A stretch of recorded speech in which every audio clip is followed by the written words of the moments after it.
if I'm moving bees from point A to point B and I don't know where the queen is, typically where most of the bees congregate. So my gosh. Here's a video. Wow, I never watched these again. And so that's like a little clip that you use. That's the queen in there. You've found the queen.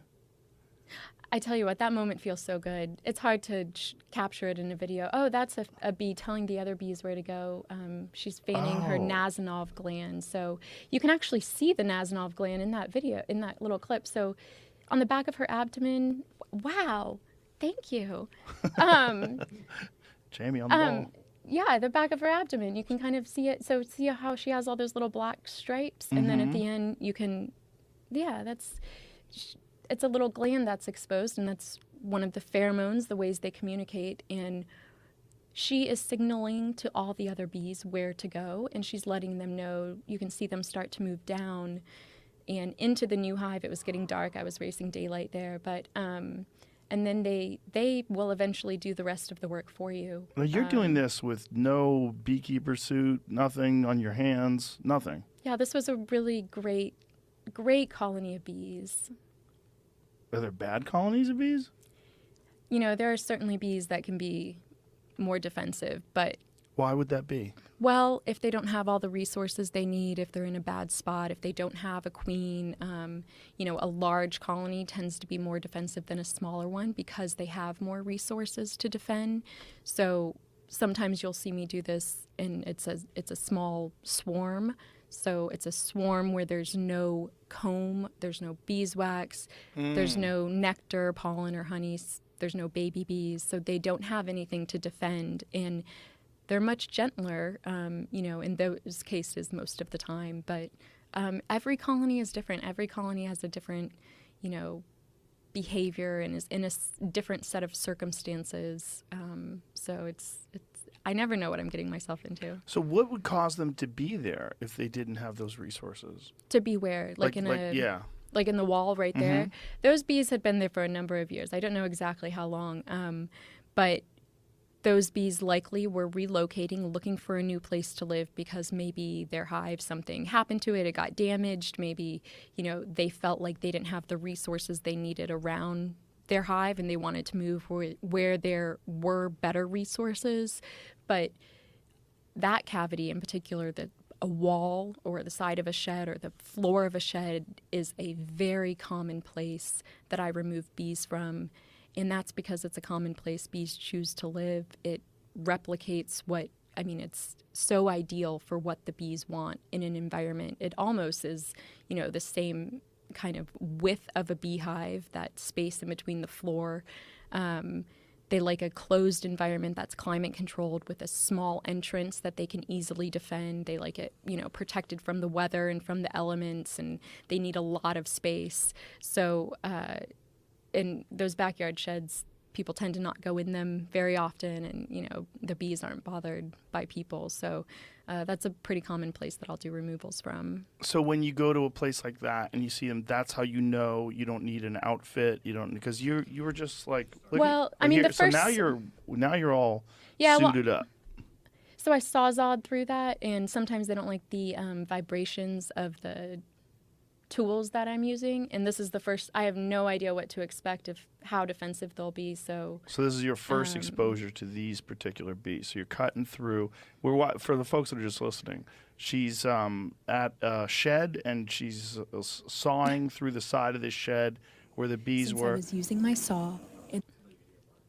There's your voice, very calm and soothing. And are you getting stung here? No, these bees are not. They're trying to sting me at all. Whoa. This is wild. So they've developed these combs and these almost like... And you can see the honey right there. Yeah, but it's almost like a commercial beehive sort of setup. If you think of dividing that wall up and stacking them on top of each other, that's a traditional beehive. Yeah. But so now you've gotten rid of the mask and you're still just handling this. Sure. You just took a bite of it. You're a psycho. There's bees there.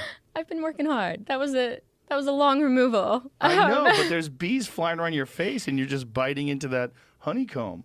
There's bees all over that thing. They're really aren't. I mean, they're not. What? They're not trying to sting me. There are a lot of bees there. I mean, I understand, but you just took a bite with bees to the left and the right of your mouth. I tell you what, you're watching me Look at this. At my most joyful moments. I love doing this. That's your most joyful moment, to just take a bite out of their house? No, but this whole removal process, there's nothing I'd rather be doing. So that's what you love to do the most, is to like find them. And I almost wish someone could like monitor my brain and watch it light up as I do this work, because there's so many points that are just so exciting throughout the process. You know, I don't really know what to expect beforehand, so I get there and I see the hive for the first time and I go, wow, it might fill the whole wall. And sure enough, you know, then once I saw through the side and get through it, it does. And there's definitely another dopamine hit when I first see that beehive. And just like you said, wow, look at that comb. I mean, for me, it's times 10. And for the folks listening, this is a massive comb. Like this whole thing is looks like it's about 12 feet tall.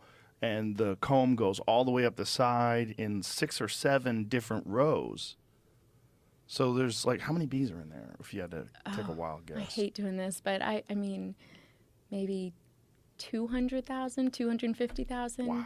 That is a large beehive. Those bees have been there for some time. And not only do we know because of the size, but also the the color of the comb. So you can see that it's darker. It's almost dark brown. And if you think of, oh, that's a beautiful shot of the comb with a bunch of pollen. So it's full of those brightly colored see, there's even some white pollen at the top. There's white and orange and yellow and red colored pollen mixed in with some nectar. And the pollen is the bee's protein source. So pollen is actually a great source of protein. I think there's 2 grams of protein per tablespoon of pollen. Pound for pound, it's a better source of pollen than beef or chicken, but most people... Better source of protein. Better source of protein, thank you. But is it as bioavailable? But most people aren't going to eat a pound of pollen, of course. Is it gross? It doesn't have much of a taste or flavor. To me, it kind of tastes like wheatgrass almost. So it's not you put sweet. In a shake or something? Yes, it's very very mild. Not much flavor, in my opinion. But is it as bioavailable as chicken or beef? Because you know that there's certain plant proteins that aren't that bioavailable, even though there's a high gram of protein per ounce. We wouldn't want to harvest as much pollen from bees as we do other protein sources, of course. And you know, this is their food source, so we shouldn't really be taking this I'm not to saying consume.